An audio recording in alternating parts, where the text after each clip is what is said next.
بسم اللہ الرحمن الرحیم۔ السلام علیکم۔ ہم آپ کو اپنے چینل میں خوش آمدید کہتے ہیں۔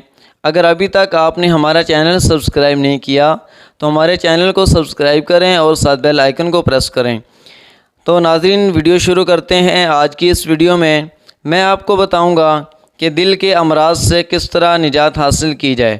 یہ جو وظیفہ آپ کو لکھا ہوا نظر آ رہا ہے، اس وظیفہ کو آپ پڑھیں گے اور اس ویڈیو میں آپ کو وظیفہ پڑھنے کا طریقہ بتاؤں گا، تو جس کی وجہ سے آپ کے دل کے جتنے بھی امراض ہیں سب سے انشاءاللہ آپ کو اللہ تعالیٰ صحت کاملہ عاجلہ مستمرہ اور دائمہ عطا فرمائیں گے۔ تو شروع کرتے ہیں جی۔ بسم اللہ الرحمن الرحیم۔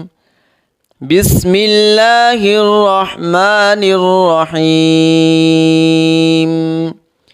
یا اللہ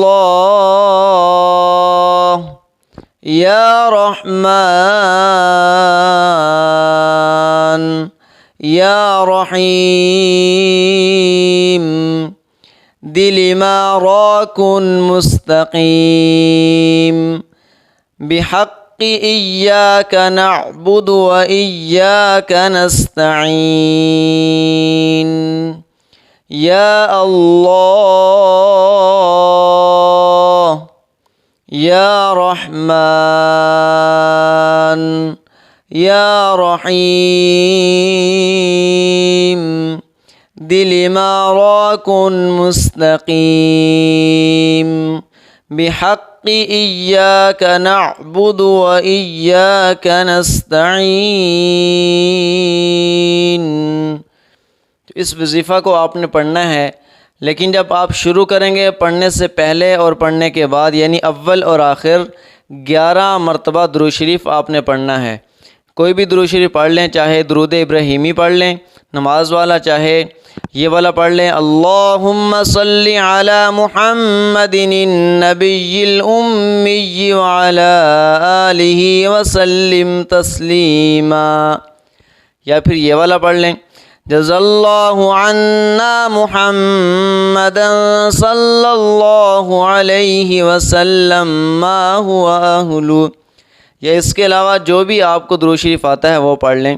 یہ بھی درود شریف ہے، صلی اللہ علی النبی الامی، لیکن سب سے بہتر یہ ہے کہ آپ نماز والا درود شریف پڑھیں، جس کو درود ابراہیمی کہتے ہیں۔ اول آخر درود شریف پڑھیں اور درمیان میں یہ دعا پڑھیں اور اس کے بعد اپنے سینے کے اوپر دم کریں، تو انشاءاللہ جتنے بھی آپ کے امراض ہوں گے قلبی، یعنی دل کے امراض جتنے بھی ہوں گے، سب سے انشاءاللہ اللہ تعالیٰ آپ کو شفائے کاملہ عاجلہ مستمرہ دائمہ عطا فرمائیں گے۔ تو اللہ تعالیٰ ہمیں سب کو، اگر آپ کو یہ ہماری ویڈیو اچھی لگی ہے تو ہمارے چینل کو سبسکرائب کر دیں اور ساتھ بیل آئیکن کو پریس کر دیں، تاکہ ہر نئی ویڈیو کی نوٹیفیکیشن آپ تک بروقت پہنچتی رہے۔ تو چلیں اگلی ویڈیو تک دیں اجازت، اللہ حافظ۔